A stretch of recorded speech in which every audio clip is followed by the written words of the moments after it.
Shankari company, এই কোম্পানির নারকেল তেল হয়ে গেল। এবার আমি রান্নাঘরে যাব, আর আমার মাংসটাও কত দূর হয়েছে সেটা আগে দেখে নিয়ে যাবো।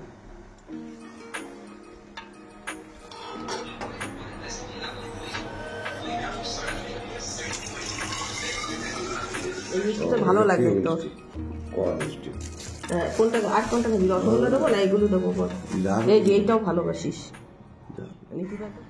গুড মর্নিং, কেমন আছো তোমরা সবাই? নিশ্চয়ই খুব ভালো আছো।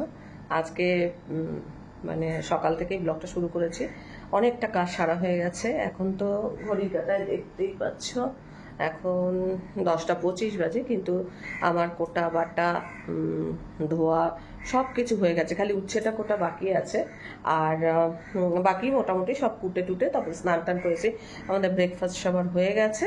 এবার রান্না বান্নার কাজে লাগবো। তো কি কি রান্না হবে সেটা তোমাদের সাথে একটু শেয়ার করি। আর আজকে মানে আমার ছেলের চুলটা পড়েই যাচ্ছে, তোমার ব্লগে দেখতেই পাচ্ছ। চুলটা বড় সমস্যার জিনিস, আমাদেরও পড়ছে। তো মনে মনে ভেবেছি একটা মানে হোমমেড রেমেডি তৈরি করব, যেগুলো ধরো চুলের পক্ষে সবকটাই ভালো, সেরকম ধরনের কিছু জিনিস দিয়ে একটা রেমেডি তৈরি করব, সেটা তোমাদের সাথে শেয়ার করবো। তোমরা ইচ্ছা হলে তোমরা করলেও করতে পারো। তো পুরো ব্লগটার সঙ্গে থেকো। আমি সব কিছু ধুয়ে টুয়ে জল ঝরাতে দিয়ে দিয়েছি, কেননা পরিষ্কার পরিচ্ছন্ন করে তারপরে ধরো এটা মাথায় যখন মাখবো নিশ্চয়ই সেটা ভালোভাবে মাখবো। আর এর আগের দিন আমি বলেছিলাম তোমাদের একটা মাংসের মশলা করে রেখেছি, যেটা কিনা মাংসটা সুসিদ্ধ হওয়ার জন্য কাজে লাগবে। তো আজকে সেই মশলাটা আমি কাজে লাগাবো। আজকে করব হচ্ছে মটন। এখানে আলু কাটা হয়েছে, এখানে মশলাপাতি সমস্ত রেডি করা রয়েছে, এখানে কাঁচকলা দিয়ে একটা রান্না করব। বোতল করবো, কাঁচকলা দিয়ে একটা রান্না করব। কাঁচকলাটাকে রেডি করেছি, তার মশলাপাতি সব বাটা টাটা হয়ে গেছে। ছেলের আবার ঠান্ডা লেগেছে, সেই জন্য গরম জল করলাম। মানে ওই মিল্টনের বোতলটা, ওটাতে অনেকক্ষণ জলটা গরম থাকে, ওটার মধ্যে ভরে রেখেছি। বলেছি যখন আবার ফুরিয়ে যাবে আবার গরম করবো, করে কাপড় দেবো। তো চলো ব্লগটার সঙ্গে থাকো। মাংসটা ধুয়ে রেখেছে আমার ছেলে, আবার চর্বির বড়া খেতে ভালোবাসে, চর্বিটাকে আলাদা করে রাখা হয়েছে। চর্বির আলাদা বড়া করব, আর মটনটাও করব। দেখো পেঁয়াজ, আদা, রসুন, লঙ্কা বাটা এগুলো রয়েছে, এগুলো সব দিয়ে দেবো।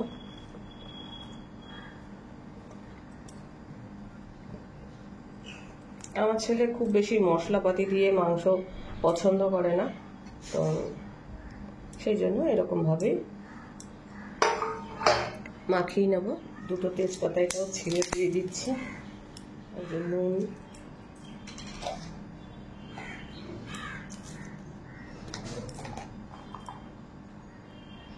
হলুদ গুঁড়ো,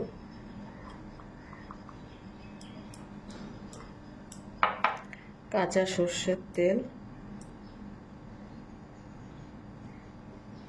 আর এইটা আমি করে রেখেছিলাম, তোমাদের আগে ব্লগে দেখিয়েছিলাম, যে মনে মনে ঠিকই করেছিলাম যে এই মশলাটা হচ্ছে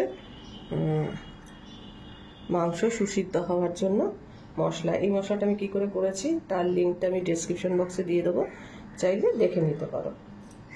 তো এটা কড়াই ছিল না, এবার এগুলোকে ভালো করে মাখিয়ে নেব। ও টমেটো কুচি দেবো, এটা আলাদা বাটিতে কুটেছি তো মনে ছিল না।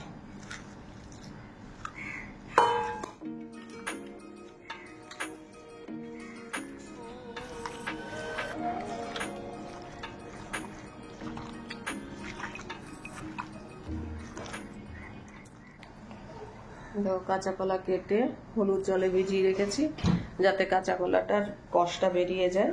আর হলুদ জলে ভেজানো থাকলে কাঁচা কলাটা কালোও হয় না। আবার রান্না প্রসেসিংয়ে যাব, এটা রান্নার ভিডিও করব। এখানে বুতুর মানে এত চিনে গেছে, এখন আমার হাতের থেকে খাবার খায়। এখানে দেখো দাঁড়িয়ে আছি, এই আমার ছেলে এসছে, বাবান এসছে, সঙ্গে সঙ্গে চলে গেল, কিন্তু আমি থাকলে যাবে না। আমাদের হাতের থেকে খাবার খায়। আমি আজকে মানে বাবানকে দেখাচ্ছিলাম, দেখ আমার হাতের থেকে খাবার খাবে, আমাকে একটুও ভয় পায় না। কি কি ওরা ওরা তোকে ডিস্টার্ব করেছে? হ্যাঁ কিরে, এত খাবার দেওয়া আছে, খা। আর মাংস তো ম্যারিনেট করে রেখেছি, তো চলো। অত না রে, পুষতে হয়েছে। আরেকজন হয়েছে, ওকে ডাকছে। দেখো আমাকে না ভালোবেসে এইসব আমি সহ্য করতে পারবো না।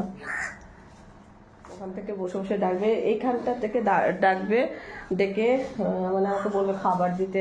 যখন কচুরি খাচ্ছিলাম, কচুরি তারপরে মটর সব দিয়েছি, সব মানে সেই হাতের থেকে নেওয়ার মতো এরকম করে দিচ্ছি, মানে একদম মুখের সামনে দিচ্ছি, কিচ্ছু করছে না আমাকে। যার জন্য এইবার না ওরা ডিম পেড়েছে। অন্যান্যবার কি হয়, ছাদে উঠলে টুকরে মাথা ফুলিয়ে দেয়, মানে ছাদে উঠলে মানে একটা লাঠি নিয়ে তারপরে আমাকে ঘুরতে হয়। কেননা ওদের এই যে এখানে কাঁঠাল গাছ আছে, আম গাছ আছে, এগুলোর মধ্যে না বাসা বেঁধেছে। এই বছরটা দেখলাম ওরা আমাকে কিচ্ছু করেনি, মনে হয় চিনে গেছে, সেই জন্য এই যে জানে এই মানুষটা খাবার দেয়, এ আমাদের কোনো ক্ষতি করবে না, আমার মনে হয় এটাই, যার জন্য ঠুকরায়নি এবছর। যাই হোক, চলো এখন কাজ করবো। মাংস তো ম্যারিনেট করে রেখেছি, এই রান্নাটা আমি ঘি আর তেলে আর কি করবো।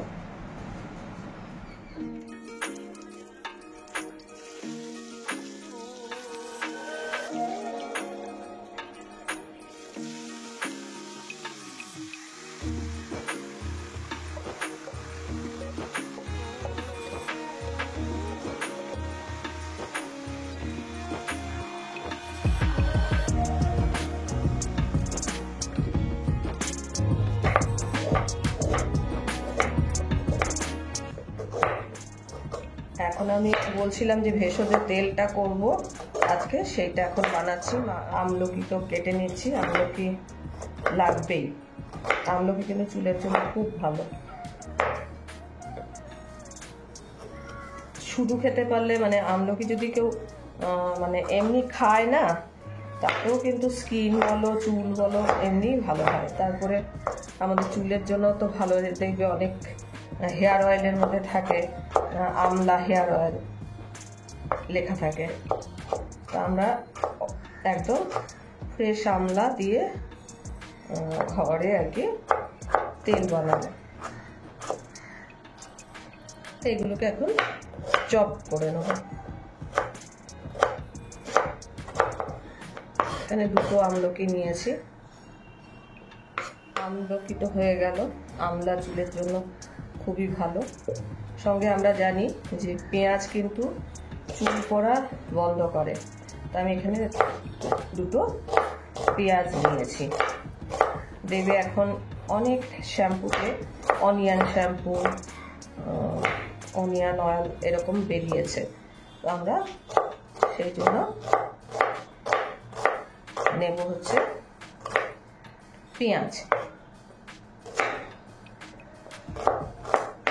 চুল পড়াও যেরকম বন্ধ হবে, চুলটা কিন্তু ভেতর থেকে ভালো হবে।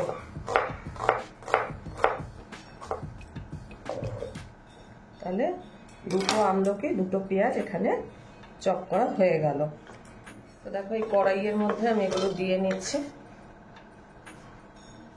এবার লাগবে হচ্ছে কেশুতি পাতা। তো কেশুতি পাতা কিন্তু দেখবে আগেকার দিনের মানুষরা ন্যাড়া হলেই সবার আগে কেশুতি পাতা মাথার মধ্যে লাগাতো। তার কারণ কি, কেশুতি পাতা কিন্তু চুলটা ভালো করে। তো কেশুতি পাতা আমি ডাটা পাতা সবই নিয়ে নিচ্ছি। এগুলো কিন্তু সব ধোয়া আছে, আর এই কেশুতি পাতাগুলো আমার ছাদ বাগানের টবে হয়েছে। এগুলো কালকেই আমি তুলে রেখেছিলাম, আর সকালবেলা মানে ধুয়ে রেখেছিলাম, আর তাকে জল ঝরিয়ে নিয়েছি। লাগবে কারি পাতা। কারি পাতা তো মানে ভীষণই চুলের জন্য উপকারী। দেখবে সাউথের লোকেরা খুব কারি পাতার তেল মাখে। আমি এর মধ্যে কারি পাতা দিলাম, অনেকটাই আছে, অতটা দিলাম না। আর লাগবে হচ্ছে জবা ফুল। জবা ফুল তো চুলের জন্য খুবই উপকার, মানে লাল জবা আর কি। আমি এই যে এই সবুজ অংশটা বাদ দিয়ে দিচ্ছি, আর এইগুলোকে এরকমভাবে ছিঁড়ে ছিঁড়ে দিয়ে দিচ্ছি।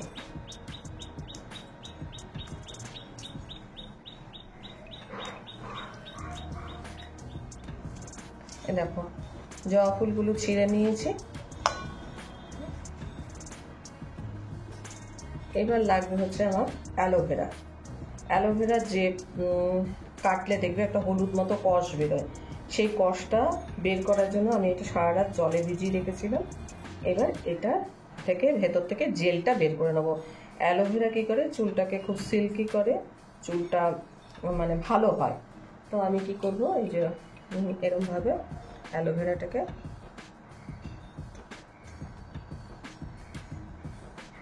এই সাইডগুলোকে কেটে নেব।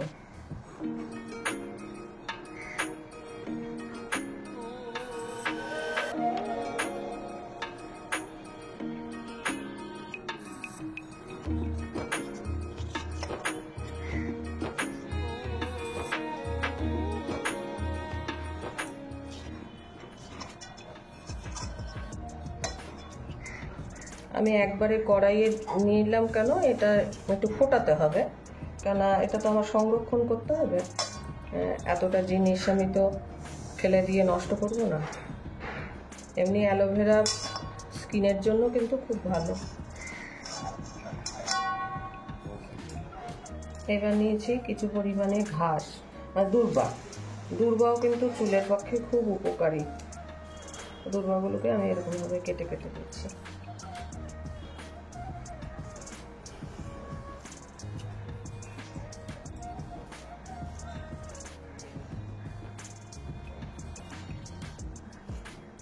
এখানে এই যে 4-5খানা তেজপাতা, এটা দিয়ে দিচ্ছি।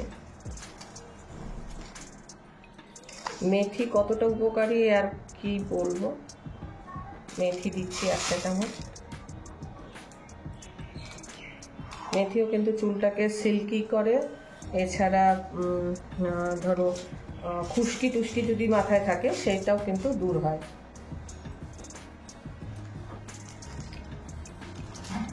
এবার দিচ্ছি 1 চামচ কালো জিরে। কালো জিরেও কিন্তু চুলের পক্ষে খুব উপকারী। দিচ্ছি 1 চামচ তিল। মানে তিলের তেল, এটাও কিন্তু চুলের জন্য খুব উপকারী, তাই এখানে তিলও দিলাম।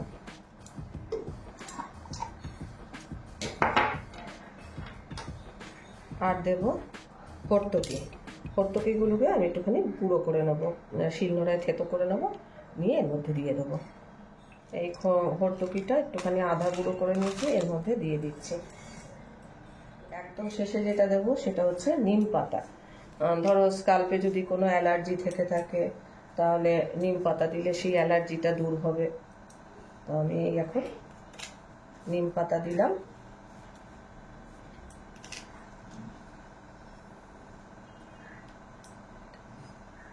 এত কিছু জিনিস এর মধ্যে পড়েছে, এগুলো মোটামুটি দেখতেই পাচ্ছেন। একটু তেলের পরিমাণটা বেশি, মানে একটু বেশি করেই করব আমি। এবার আমি দেবো হচ্ছে নারকেল তেল, একদম পিওর নারকেল তেল, কোনো অ্যাড নয়, কিছু নয়, কোকোনাট অয়েল। এর মধ্যে প্রথমে অল্প দিয়ে আমি একটুখানি এটাকে ভাজা ভাজা করবো। চুলের জন্য হোমমেড রেমেডি যেটা আমি করবো বলছিলাম, তার যা যা উপকরণ তার মধ্যে দেওয়া হয়ে গেছে। এবার আমি রান্নাঘরে যাব, আর আমার মাংসটাও কত দূর হয়েছে সেটা আগে দেখে নিয়ে যাবো। সুন্দর কষাও হয়ে গেছে, এই জিপটা এমন।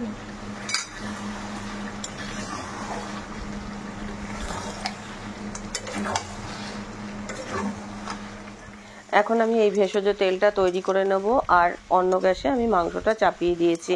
তো দেখো, প্রথমেই আমি অল্প পরিমাণে নারকেল তেল দিয়ে এই যে যত রকম আমি ভেষজ জিনিস দিয়েছি সেগুলোকে সব একটু ভাজা ভাজা করে নিয়েছি। এবার আবারও তেল আমি দেব। এবার তেলটা দিয়ে একটু বেশি পরিমাণে তেল, একটা ধরো আমি এখানে 400-450 গ্রাম মতো আমি তেল এর মধ্যে ইউজ করেছি, কেননা অনেকটা পরিমাণে জিনিস রয়েছে। যদি তোমরা অল্প পরিমাণে তেল বানাতে চাও তাহলে অল্প অল্প সব জিনিস দিয়ে করবে, আর আমি এটা তো একটুখানি বেশি পরিমাণে করছি। আমি মানে আমি নিজেও মাখবো, আমার ছেলের জন্য আমি এটা তৈরি করে পাঠিয়ে দেবো। সেই জন্য এই যে তেলটা দেখো এখন দিয়ে দিয়েছি। আর তেলটা যখনই এই ভেষজ জিনিসগুলোর মধ্যে পড়বে তখন না ফেনা ফেনা হবে। তার কারণ হচ্ছে এগুলো এখন কাঁচা অবস্থায় আছে, এগুলো ভাজা ভাজা হবে। আর যতক্ষণ এটা ভাজা ভাজা হবে মানে বুঝবো আমরা কি করে যে ভালোভাবে ভাজা হয়েছে, যে যখন এই যে ফেনা ফেনা ভাবটা একদম থাকবে না তখন বুঝতে পারবে যে তেলটা কমপ্লিট হয়ে গেছে। আর যদি ফেনা ফেনা মতো থাকে তাহলে তেলটা কিন্তু বেশিক্ষণ সংরক্ষণ করা যাবে না। দেখো এখানে 400 গ্রাম আছে, আর এক্সট্রা ছিল 40, এইটা গ্রাম বলছি সরি, 400 ml আর 40 ml মানে এক্সট্রা ছিল। তো এই হচ্ছে মোট তেলের পরিমাণ। আর ভেষজ যে আমি উপাদানগুলো নিয়েছি সেগুলো তো তোমাদের মোটামুটি আমি দেখিয়ে দিয়েছি। তো এখন এটা এখন ফুটবে। আর দেখো ফুটতে ফুটতে এটা দেখো কিরকম ফেনা দেখাচ্ছে, এই ফেনাটা কিন্তু পুরোটাই কেটে যাবে। আর তেলটা তৈরি করার সময় একটু নাড়াচাড়া করতে হবে যাতে এই যে আমলকি আছে, তারপর পেঁয়াজ আছে, এইগুলো ফুটতে থাকবে। আর এগুলো যদি কাঁচা কাঁচা থাকে তাহলে কি হবে, তেলটার মধ্যে একটা বাজে গন্ধও আসবে। আর দেখো কীরকম এগুলো কিন্তু একদম মুচমুচে ভাজা হয়ে যাবে, তোমরা দেখে ঠিক বুঝতেই পারবে। আর ফেনাটাও কিন্তু একদম কমে যাবে। এই দেখো এইরকম অবস্থায় তেলটা আরেকটু আমি নাড়াচাড়া করব। আর বুঝতেই পারছে যে তেলটা যে ভেষজ জিনিসগুলো দেখতে পাচ্ছ সেগুলো কিন্তু দেখো কিরকম মুচমুচে মতো হয়ে গেছে। এতে কোনো কেমিক্যালের ব্যাপার নেই, সমস্ত ঘরোয়া উপকরণ। আর দেখো একটা কাপড় দিয়ে দিয়েছি, আর গরম গরম অবস্থাতেই কিন্তু এটা ছেঁকে নিতে হবে, না হলে এই যে জিনিসগুলো আছে এ কিন্তু তেলটাকে অ্যাবজর্ব করে নেবে। গরম অবস্থাতে একদম তোমরা ঢেলে আলাদা করে নেবে। তো চলো এটা একটু ঠান্ডা হোক, ততক্ষণে যে খাসির চর্বির বড়া আমি বলছিলাম করবো সেটা করে নিই, তারপরে আমরা লাঞ্চ করব।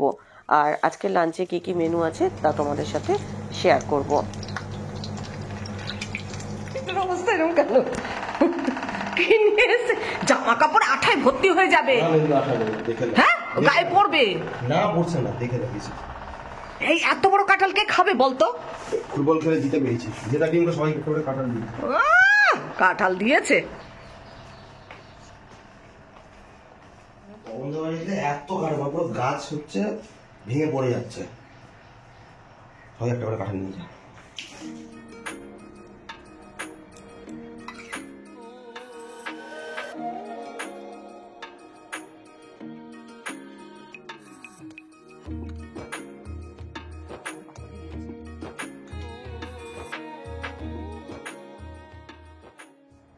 আজকে মেনুতে আছে উচ্ছে ভাজা, এখানে আছে চর্বির বড়া, এটা কাঁচা কলার একটা তরকারি, এই খাসির মাংস আর চাটনি। তেলটা ছেঁকে নেওয়ার পরে দেখো এটার কালারটা কিরকম হয়েছে। এখন তেলটা ঠান্ডা হয়ে গেছে, তো এর মধ্যে আমি আরো 2-1টা জিনিস মেশাবো। তো চলো কি কি মেশাই সেটা দেখাবো। এবার দেখো এর মধ্যে দেবো হচ্ছে ক্যাস্টার অয়েল, এটা ডাবরের, তো যে কোনো কোম্পানি নিলেই হবে।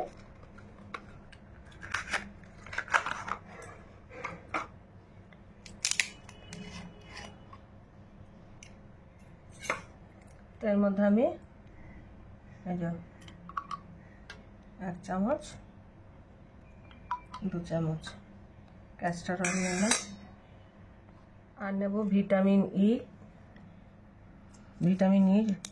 এই ক্যাপসুলগুলো নেব।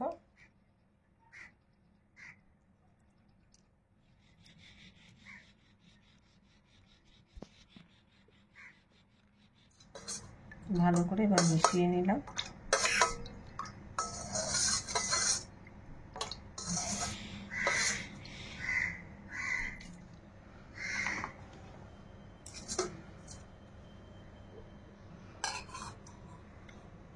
এই বোতলে ভরে এবার রেখে দেবো।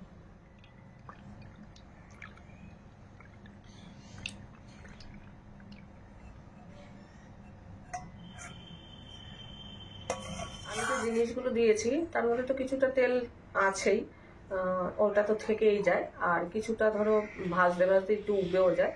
তো যতটা দিয়েছিলাম তার থেকে দেখো এতটা কমেছে। এটাকে এই এবার স্নানের সময় রেগুলার এটা খুলে ব্যবহার করলেই হয়ে যাবে। হোমমেড এই নারকেল তেল হয়ে গেল। এটা নিহার কোম্পানির জায়গায় এখন হয়ে গেল শঙ্করীর কোম্পানি। এই কোম্পানির নারকেল তেল হয়ে গেল। তো চলো এখন একটুখানি রেস্ট নেবো আর এডিটিংয়ের কাজ করব। তোমরাও বানিও, আমিও লাগাবো, আমার ছেলেও লাগাবে, আর ছেলের জন্য এটা দিয়েও দেবো।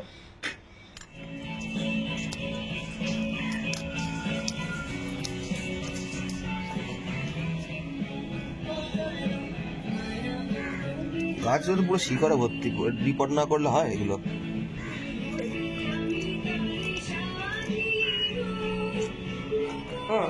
এই যে বোন এসছে, বোনের মেয়ে এসছে বাবানের সাথে দেখা করতে।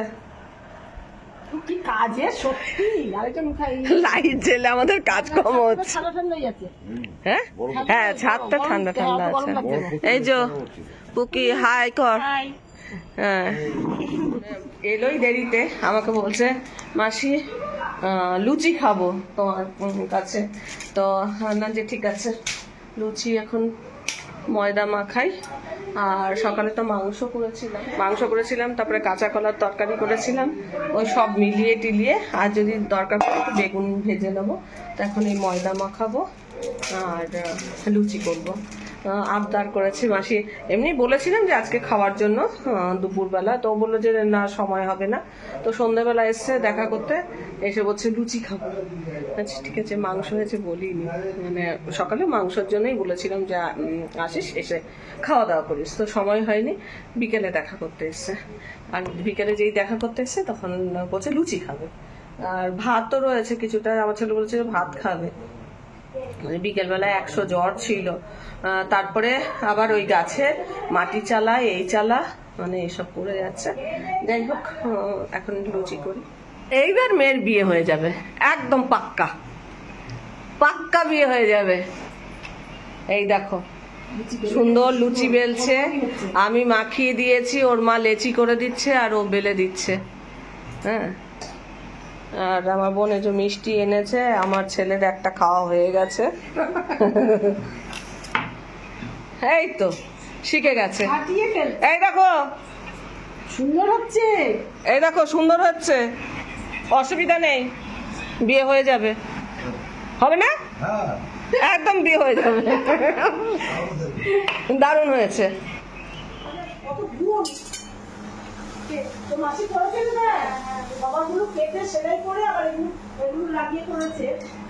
বললাম না পবিত্র দাদের বাড়িতে গিয়ে করেছি, তো মেশিনে করলাম, বললাম না কত বছর পর মেশিন চালালাম।